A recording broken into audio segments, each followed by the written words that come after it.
Hello anime lovers, और आज हम देखेंगे जुजुत्सु काइसेन सीजन 2 के एपिसोड नंबर 2 को। अगर आपने पहले एपिसोड का वीडियो अब तक नहीं देखा है तो उसकी लिंक आपको डिस्क्रिप्शन में मिल जाएगी। तो चलिए जानते हैं आगे की कहानी को बिना किसी देरी के। पिछले एपिसोड में हमने देखा था कि गेतो और गोजो को एक मिशन मिलता है कि उन्हें स्टार प्लाज्मा वेसल यानी रिको नाम की लड़की को प्रोटेक्ट करना है, और तभी उन पर क्यू ग्रुप अटैक कर देता है। इसके बाद हम देखते हैं कि गेतो आराम से अपने लिए चाय बनाता है, और ये उसी कमरे में था जिसमें धमाका हुआ था। यहाँ पर रिको और उसकी केयर टेकर सोफे पर बेहोश थी। वहीं वो क्यू सोल्जर कोकुन जिसने धमाका किया था वो गेतो से माफी मांग रहा था, क्योंकि गेतो की एक स्पिरिट ने उसे जकड़े हुए था और वो कोकुन को किस करने की कोशिश कर रहा था। कोकुन गेतो से कहता है कि वो कर्स एनर्जी यूज करना छोड़ देगा और वापस अपने गांव जाकर खेती करने लगेगा, लेकिन गेतो ऐसे दिखाता है जैसे उसने कोकुन की बात सुनी ही ना हो।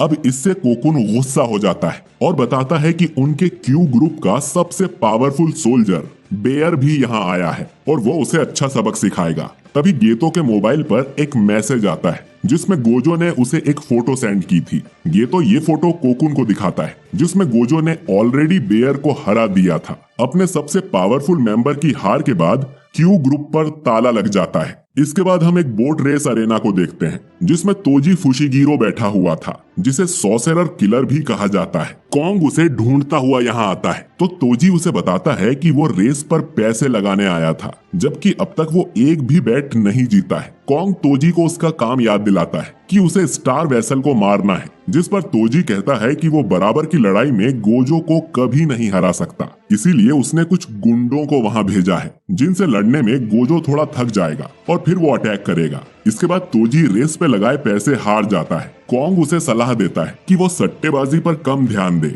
और जाने से पहले वो तोजी से पूछता है कि मेगुमी कैसा है, मगर तोजी को याद ही नहीं आता कि मेगुमी आखिर कौन है। इधर होटल में गोजो और गेतो आपस में डिस्कस करते हैं कि उन्हें इस लड़की को हॉस्पिटल ले जाना चाहिए या नहीं, और ये भी कि काश वो भी रिवर्स कर्स टेक्निक का यूज कर पाते, बिल्कुल शोको के जैसे, जिससे घायल इंसान को हील किया जाता है। लेकिन शोको इन्हें वो टेक्निक सिखा ही नहीं पाई। इतने में रिको को होश आ जाता है। वो देखती है कि गोजो ने उसे अपनी गोद में उठाया हुआ था। वो उसे भी कोई गुंडा समझकर उसे एक चांटा जड़ देती है और दोनों लड़कों को उससे दूर रहने को कहती है। गेतो उसे समझाता है कि वो लोग तो उसी को प्रोटेक्ट करने आए हैं, पर रिको उसका बिलीव नहीं करती और कहती है कि तुम्हारी तो शक्ल पर ही झूठा लिखा हुआ है। ये सुन दोनों रिको को बुली करने लगते हैं। तभी उसकी केयर टेकर मिसातो यहाँ आ जाती है और रिको को समझाती है कि ये लोग उनकी साइड हैं। रिको देखती है कि मिसातो एक कर्स के ऊपर बैठी हुई थी। गेतो एक्सप्लेन करता है कि ये उसकी टेक्निक कर्स मैनिपुलेशन है, जिसकी मदद से वो कर्स स्पिरिट्स को एब्जॉर्ब और मैनिपुलेट कर सकता है। गोजो उन्हें बोलता है कि जैसे उन्होंने सोचा था ये लड़की बिल्कुल वैसी नहीं है। उन्हें लगता था कि ये दुखी होगी क्योंकि कुछ ही दिनों में इसकी बॉडी टेंजन से मर्ज होने वाली है, जिस पर रिको कहती है कि उसे गर्व है कि वो मास्टर टेंजन की वेसल है और मर्ज के बाद वो और टेंजन एक हो जाएंगे। लेकिन गेतो और गोजो उसकी बात पे ध्यान नहीं देते और गोजो गेतो को अपनी नई होम स्क्रीन दिखाता है। इसके बाद वो रिको का मजाक उड़ाते हैं, उसके तो कोई दोस्त भी नहीं होंगे। और तभी रिको को याद आता है कि आज तो उसे स्कूल जाना है, और रिको की रिक्वेस्ट के लिए सभी उसके हाई स्कूल पहुंच जाते हैं। गोजो यागा से पूछता है कि उन्हें तो रिको को सीधा जुजुत्सु हाई ले जाना चाहिए क्योंकि यहाँ उसकी जान को खतरा है, लेकिन यागा बताता है कि उन्हें रिको की हर बात माननी होगी। ये मास्टर टेंजन का आदेश है। जो सुन गोजो उसे बिगड़ैल लड़की कहता है, पर गेतो उसे समझाता है कि मर्जर होने के बाद वो टेंजन बन जाएगी और हमेशा जुजुत्सु हाई के सबसे नीचे वाले हिस्से में रहेगी। वो इसके बाद कभी अपने फैमिली या फ्रेंड्स से नहीं मिल पाएगी, तो उसके आखिरी समय में हमें उसकी विश पूरी करनी चाहिए। मितासो आगे कहती है कि रिको की कोई फैमिली नहीं है। जब वो छोटी थी तभी उनका एक्सीडेंट हो गया था, तभी से मितासो ने ही उसे पाल पोस कर बड़ा किया है, इसीलिए वो भी चाहती है कि अपना आखिरी दिन वो अपने दोस्तों के साथ बिताए। ये सुन गेतो मितासो से कहता है कि यानी कि तुम उसकी फैमिली हो। फिर गोजो गेतो से पूछता है कि उसकी कर्स्ड स्पिरिट्स का क्या हुआ जिन्हें उसने निगरानी रखने भेजा था। गेतो चेक करता है और गोजो से कहता है कि हमें तुरंत रिको के पास जाना होगा क्योंकि उसके 2 कर्सेस को किसी ने मार दिया है। दूसरी तरफ तोजी होटल में बैठकर खाना खा रहा था और टीवी पर रेस देख रहा था। उसने कॉन्ग से कहकर रिको के सिर पे बाउंटी भी लगवा दी थी, यानी जो भी रिको को मारेगा उसे ढेर सारे पैसे मिलेंगे, और इसीलिए कर्स यूजर्स रिको को मारने उसके स्कूल आ गए थे। अब गेतो उस कर्स यूजर को मारने जाता है। वहीं मितासो और गोजो रिको को खोजने भागते हैं। कॉन्ग तोजी को कॉल पर बताता है कि रिको अब भी उसके हाई स्कूल में है और ये भी कि अगर तोजी से पहले किसी और ने रिको को मार दिया तो इनाम का सारा पैसा उसे मिल जाएगा और तोजी को कुछ नहीं मिलेगा। साथ ही उसका बॉस ये भी कह रहा था कि तोजी को हायर करने से अच्छा तो वो शुरू से ही रिको के सिर पे इनाम रख देते। तोजी एक्सप्लेन करता है कि उस लड़की के साथ गोजो है, सैकड़ों साल में वो पहला ऐसा है जिसके पास लिमिटलेस और 6 आइस ये दोनों टेक्निक्स हैं। जब तक वो उस लड़की के साथ है कोई उसे नहीं मार पाएगा। तोजी कॉन्ग से कहता है कि वो बाउंटी को 47 घंटों तक चलने दे, उसके बाद वो सारा पैसा वापस उसके पास भेज दे। इतना कहकर तोजी कॉल को कट कर देता है। इधर स्कूल में गेतो का सामना एक बूढ़े कर्स यूजर से होता है जिसने 2 शिकिगामी समन किए थे। वो गोजो की यूनिफॉर्म देखकर ही समझ जाता है कि ये जुजुत्सु हाई से है और हमले के लिए रेडी हो जाता है। इसके बाद गेतो भी 2 छोटे स्पिरिट्स को बाहर निकालता है जिससे कर्स यूजर समझ जाता है कि गेतो के पास कर्स मैनिपुलेशन की टेक्निक है, लेकिन फिर भी उसे लगता है कि वो गेतो को हरा देगा क्योंकि गेतो यंग है तो अभी उसके पास इतना एक्सपीरियंस नहीं होगा और शायद वो क्लोज कॉम्बैट से भी डरता होगा।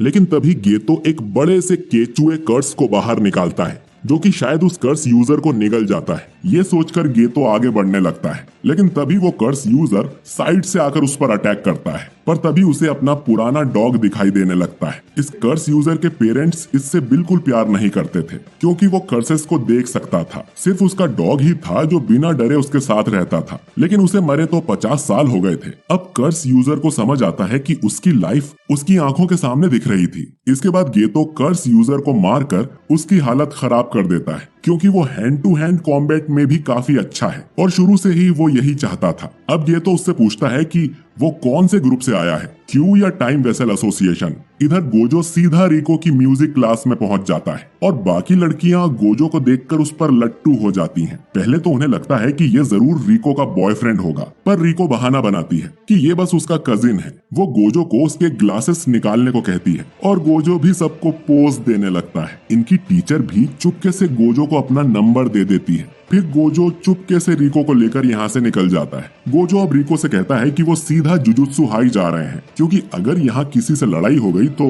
रिको की फ्रेंड्स को भी खतरा हो सकता है। तभी हम एक कर्स यूजर को देखते हैं जिसने अपने सिर पे एक बैग डाला हुआ था। वो रिको को देखकर कहता है कि इस मामूली लड़की को मारने पर 30 मिलियन मिलेंगे। तभी वहाँ मितासो आ जाती है और पूछती है कि उसे किसने भेजा है। इसके बाद मितासो सिर्फ एक झाड़ू से उस पे अटैक कर देती है और उसे हरा भी देती है। तभी गेतो भी यहाँ आ जाता है। उस बूढ़े से पता चल गया था कि रिको के सिर पे 30 मिलियन का इनाम है और उसकी टाइम लिमिट कल सुबह 11 बजे तक है और वो ये बात गोजो को कॉल पर बता देता है। वहीं इधर गोजो और रिको को उसी कर्स यूजर के 4 क्लोन्स ने घेरा हुआ था। रिको पूछती है कि क्या ये शिकिगामी है, जिस पर गोजो मजाक में कहता है कि जुजुत्सु सॉर्सरर्स की वैसे ही कमी है, तो तुम अगर नौकरी करना चाहो तो हमें ज्वाइन कर सकते हो। कर्स यूजर को इसमें कोई इंटरेस्ट नहीं था और वो अपना 5वां क्लोन भी बना लेता है। अब गोजो अपनी कर्स टेक्निक से 2 क्लोन्स को आपस में ही टकरा देता है। इसके बाद 2 और क्लोन्स गोजो पर हमला करने आते हैं, लेकिन गोजो की इन्फिनिटी की वजह से वो उसे छू भी नहीं पाते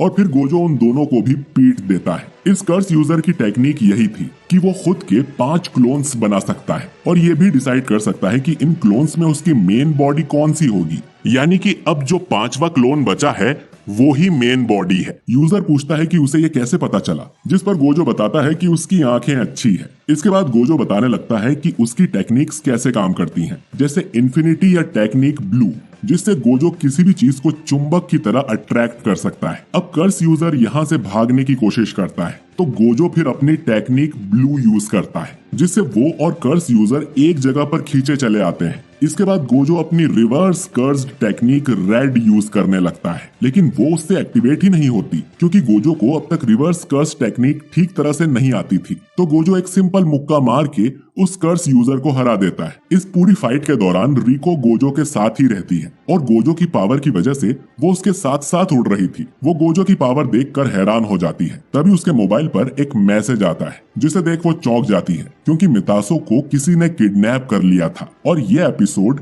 यहीं पर खत्म हो जाता है। तो दोस्तों, तोजी आखिर कब लड़ाई के मैदान में उतरेगा और आखिर ऐसा क्या हुआ कि गेतो जैसा अच्छा इंसान विलन बन गया, ये तो हमें आगे के एपिसोड्स में ही पता चलेगा। तो उन एपिसोड्स को बिल्कुल भी मिस ना करने के लिए हमारे चैनल सब्सक्राइब करके बेल आइकन जरूर दबाइए।